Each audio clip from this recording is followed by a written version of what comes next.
So Parchment is the most comprehensive academic credential management platform and global network. It is a SaaS solution providing the opportunity to turn mission credentials into opportunities. So I wanted to start this talk off with a little bit of house cleaning. First of all, context matters. Software delivery and value stream adoption will differ from one company to the next. Organization size matters.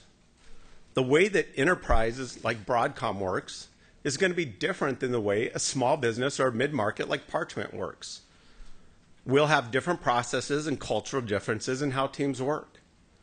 Our focus on metrics will be different. We have the blueprints, but one size does not fit all. We recognize two potential ways for implementing value stream management flow metrics at Parchment. There's the big bang, implement across the entire organization. And then there's the think big, start small and scale out. Adapt and expand phase by phase. And this was our approach. And currently, we're working on the delivery phase. Sound familiar? I think that was our last speaker. So what will we cover today? Today we'll cover how we discovered value stream management and our journey to the inspect stage. I'll share with you a metrics journey and how performance measurement has changed and why conversations matter. Finally, we'll cover what we inspect in our value stream and our next steps, and hopefully leave you with some key insights. So how did we discover value stream management? The answer is simple. We stumbled across it. In 2018, I read The Phoenix Project, which led me to The Goal by Goldratt. We read Making Work Visible by Dominica DeGrandis. And then our teams began shifting from Scrum to Kanban. Over the next few years, we kept coming across references of value stream management in books that we read, Accelerate, Team Topologies, Sooner, Safer, Happier, and several other books. I then began to research heavily value stream management and everything I could learn about the content and how to use value stream management. It was in December of 2020, I introduced value stream management and flow to our product and technology teams.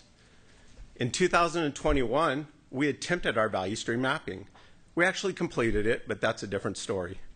I discovered the Value Stream Consortium, Value Stream Management Consortium, and we launched our own internally built value stream management dashboard solution. I don't expect you to read everything on this slide, but at a high level, I attempted to overlay our digital transformation journey over the Value Stream Consortium roadmap. The red dates indicate the value stream management activities. Our efforts and transformation over the years prepared us for value stream management adoption and gave us future strategy. 5,250, 85%, and 4 of 20. 5,250. This was my first lines of code conversation with a very senior executive in an enterprise organization I worked with in the early 2000s. He argued that good engineers should produce 5,250 lines of code in 6 months' time. He basically told me it was the working days. Now, this was Europe versus the US, but working days minus PTO and holidays came to 105 days times 50, or at 50 lines of code. 85%.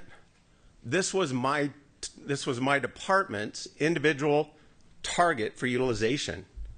I frequently recall gaming my own hours during weekly time entry to make these numbers look good. 4 out of 20. This was a number I stumbled across I was not supposed to see. This is where I ranked in a list of ranked engineers. Don't get me wrong, it was great to be in the top of the top 10. But it was a stark reminder of how we were frequently measured against our colleagues when it came to cutting the bottom 5 or 10%, that famous GE practice of the time, or staff reduction. These are genuine and disheartening recollections from my past that unexpectedly resurfaced as I prepared content for a similar talk that I gave last month. An interesting note, I had submitted all the content for this talk 1 week before the now controversial McKinsey article on measuring developer productivity. So if you can't tell, measuring engineering performance has historically been a low point in my 24-year technology career. During parts of my first decade in technology, I was assessed solely as a practitioner by the metrics of the time. I vividly recall the metrics constantly reinforcing the notion of being perceived as a mere cog in a machine and the disheartening constant reminder of being labeled as a cost center and dehumanized by not adding value. As a manager, I was responsible for evaluating the performance of software engineers on the same criteria that I was assessed on. Based on these metrics, I would make decisions regarding individual team members, including stacked ranking. I have experienced the negative impacts on culture, engagement, the adverse side effects stemming from legacy metrics that treated people like machines, such as individual productivity measures, lines of code, and utilization targets. While these metrics may make sense in a sales or marketing department where they use numbers to predict success, I knew that was going to happen. They don't work well with knowledge work, where predicting that it doesn't do any good that if, first of all, we aren't machines. And with knowledge work, it doesn't do any good if the company and the people aren't adding value and the organization isn't moving forward. So continuing with the metrics journey, my experience mirrors many of you who are worked in the pre-agile area of software and technology. In the first 15 years, including my early days at Parchment, engineering was treated as a cost center. We focused on output and individual performance metrics. In the following 5 years, we significantly changed team structure, how we worked, how our delivery infrastructure worked. We began shifting toward team outcomes, respect and recognition for knowledge work, the unknown unknowns, and long-lived cross-functional teams. Don't get me wrong, we still attempted metrics such as velocity and closed number of defects in QA and production during this period. But teams focused on the numbers, and gamification still ruled. Over the last 2+ years, and after a pivotal growth change and period in our organization, we shifted from feature and project teams back to product teams. We adopted value stream management and flow metrics, and we began focusing again on team collaboration and outcomes. I truly believe that during the remainder of this year and into 2024, by approaching these metrics separately from a business and team's point of view, we'll naturally embrace team metrics and a culture that doesn't rely or care on gamification. So what's the difference that's proving this shift in how we measure performance? Team design has changed. The shift from functional silos and handoffs to small cross-functional teams capable of delivering work with reduced dependencies on other teams and departments. Capabilities have changed. Architecture, culture, infrastructure, platforms and resources, automation, and delivery practices are ways of working, allowing for smaller, more frequent, high-quality, single-topic-based delivery to production. And finally, measures and metrics have changed. New metrics focus on team outcomes, not individual output. We move from lines of code, individual utilization, and comparing individuals, and measures that incentivized individual performance over team performance to team outcomes. We move from projects to products through value stream management. We adopted flow and DORA system metrics and continued to capture team sentiment metrics, a practice that we've been doing since 2014. Most important is transitioning from traditional management accountability to cross-functional teams taking on accountability and responsibility. In most of 2021, it was all about getting senior business leadership to change their mindsets. The biggest risk and challenge for me was changing the mindset and getting buy-in from legacy, pre-agile board members and executive leaders to shift how they asked me to measure engineers and instead get them to focus on team delivery. Most of this pressure to measure individuals depended on senior leaders' experience with contemporary practices and mindsets. From my experience, these were very risky and challenging conversations. I was being asked for productivity units, of individuals and questioned how I measured the performance of engineering, specifically individual performance. While the term lines of code did not come out explicitly, I was questioned about how I compared individual output and how I knew who our best performers were, basically code delivery.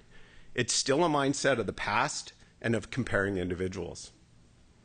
I felt the pressure, but I chose to start risky conversations, challenging new owners and executives on their ask for individual productivity units and output, fungible resources, and resource pools. Getting the buy-in from legacy senior leadership involves recognizing the need to let go of traditional metrics used to evaluate individual performance and efficiency. It requires distinguishing between outdated metrics that incentivize individual output to metrics that are team-focused and incentivize outcomes only delivered by teams. 6 months later, in November of 2021, the conversation around individual metrics came up again with a senior leader. I reminded him of our earlier conversations around these metrics. We discussed the possible outcomes of measuring individuals and how it could undermine everything that we have been working to achieve since our transformation in 2014.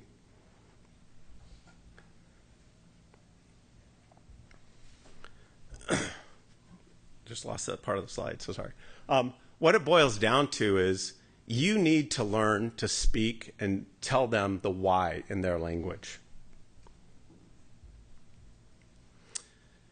So actually, this is what I talk about. Separating business and team conversation, this is what I love most about the inspect stage. Separating business pressures to drive metrics from team's motivation to use metrics for improvement is crucial. Business interests, we focus on the numbers. From the team's view, it should focus on bottlenecks and conversations. Traditionally, business places strong emphasis on metric numbers.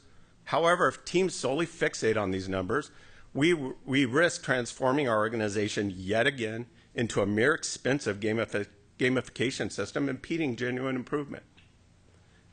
In today's world, Value Stream Management and VSM platforms empower delivery teams by offering visibility in a systemic, flow-focused approach. It provides teams with visual insights into their progress and bottlenecks and fosters a shared understanding of the team's delivery process.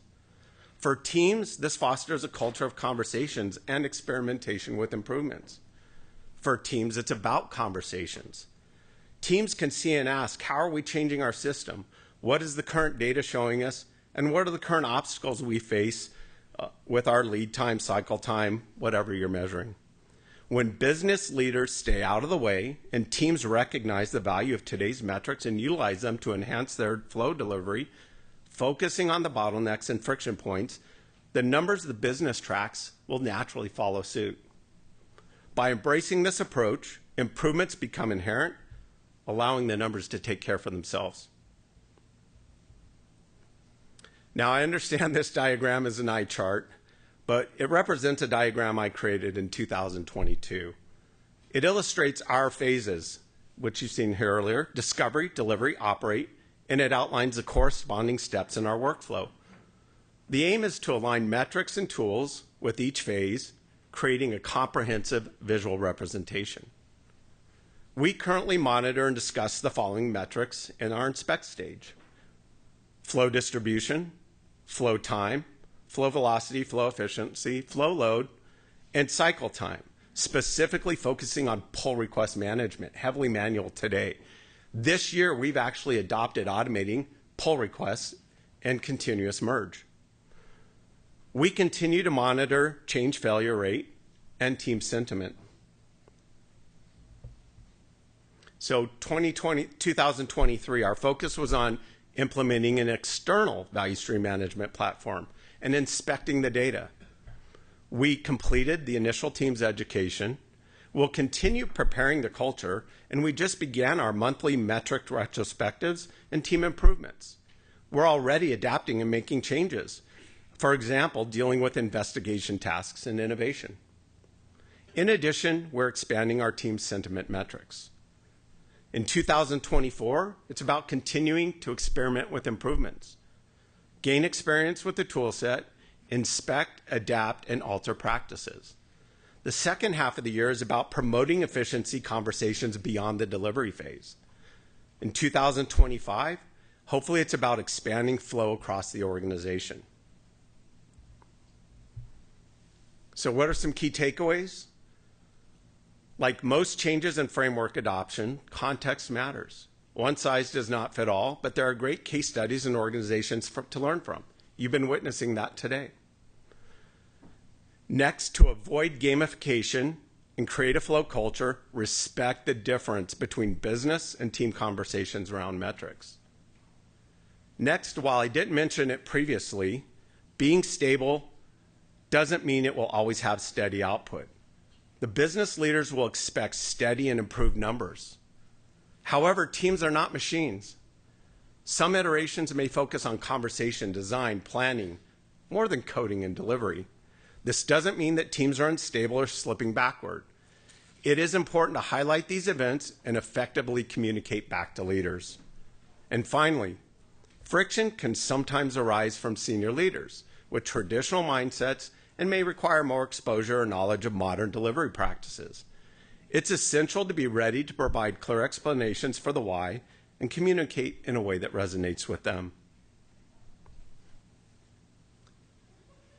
So to close this out, as you can tell, measuring engineering performance has historically been a low point in my 24-year technology career. Given our team structures, culture, and ways of working, today's approach has huge potential for flow and efficiency. It's been the most promising approach to measuring and improving delivery performance that I've encountered in my 24-year technology career. I'm also looking forward to seeing how conversations might change. Thank you. Now I'm going to turn it over to Lance.